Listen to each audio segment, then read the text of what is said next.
பாரத மக்களுக்கு வணக்கம். 3வது தடவையா எந்த ஒரு சந்தேகமும் இல்லை, எந்த ஒரு பிரச்சனையும் இல்லை, ஸ்மூத்தாக மோடி அவர்கள் பதவி ஏற்பார். அதுவும் எவ்வளோ சீட்டு? 305 ப்ளஸ் ஆர் மைனஸ்.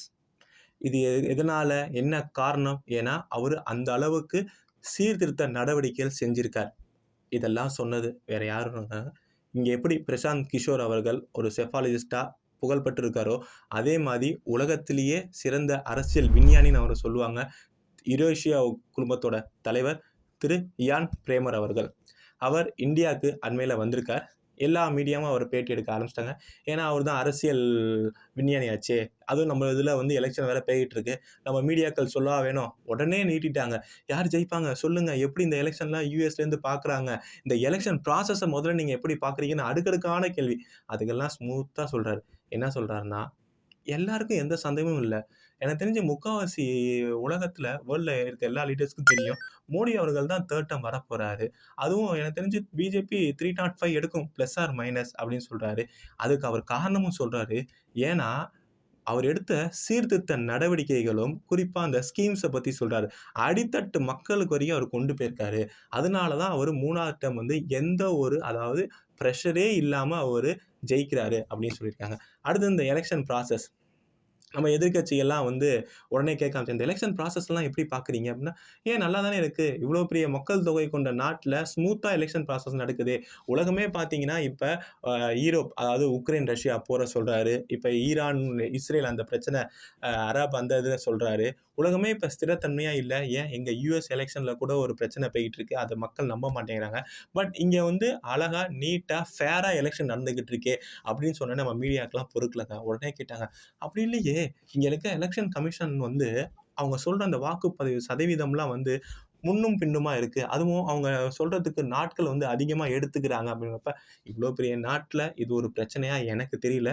நீங்கள் அங்கே இருக்கிறனால உங்களுக்கு அது பிரச்சனையாக தெரியலாம்.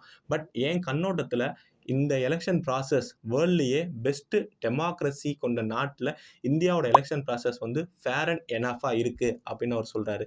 இது ஒரு அடியாக. அடுத்தது அவர் சொல்கிறாரு, மோடி அவர்கள் ஜெயிக்கிறதுக்கு முன்னாடி நம்ம சொன்ன மாதிரியே பொருளாதார சீர்திருத்த நடவடிக்கைகள் தாங்க. ஏன்னா உலகத்தில் இன்னைக்கு ஸ்திரத்தன்மையே இல்லை.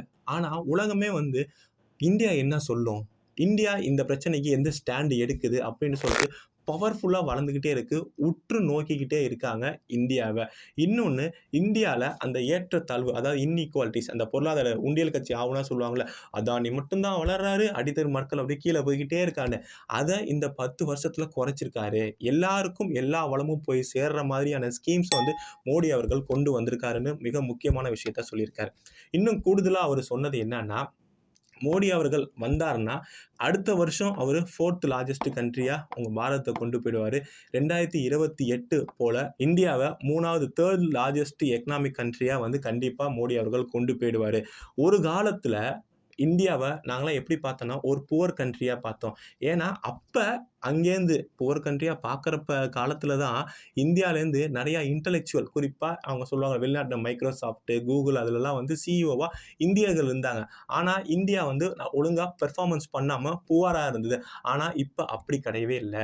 மோடி அவர்கள் வந்த அப்புறம் இந்த 10 வருஷத்தில் இந்தியாவும் வளர ஆரம்பிச்சிருச்சு, பவர்ஃபுல் கண்ட்ரிஸாக வர ஆரம்பிச்சிருச்சுன்னு சொல்லிட்டு நம்ம செஃபாலஜிஸ்ட், உலகத்திலேயே அரசியல் விஞ்ஞானின்னு சொல்கிற திரு இயான் பிரேமர் அவர்கள் சொல்லியிருக்காரு. மக்களே, இதை ஏன் நம்ம இப்போ சொல்கிறோம் அப்படின்னா, இங்கே மோடி அவர்கள் எதுவுமே செய்யலை.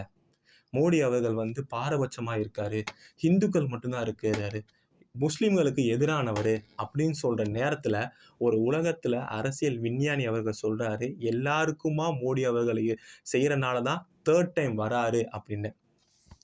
ஆனால் ஒன்று மக்களே, இந்த விஷயத்த மீடியாக்கள் நம்மள்கிட்ட கொண்டு சேர்க்கவே மாட்டாங்க.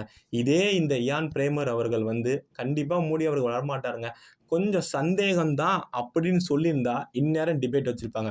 உலகத்திலே தலை சேர்ந்த செஃபாலஜிஸ்ட் அவர்களே சொல்லியிருக்கார், மோடி அவர்கள் வரமாட்டார் அப்படின்னு சொல்லிட்டு டிபேட் வச்சுருப்பாங்க. ஆனால் இதை நம்ம மீடியாக்கள் கொண்டு வராங்களா இல்லையான்னு நீங்களே பார்த்துக்கோங்க. இது மூலியமாக உங்களுக்கு தெரியும் இங்கே தமிழகத்தில் இருக்க ஊடகங்கள் நடுநிலையா இருக்கா இல்லையா என்று. நன்றி, வணக்கம்.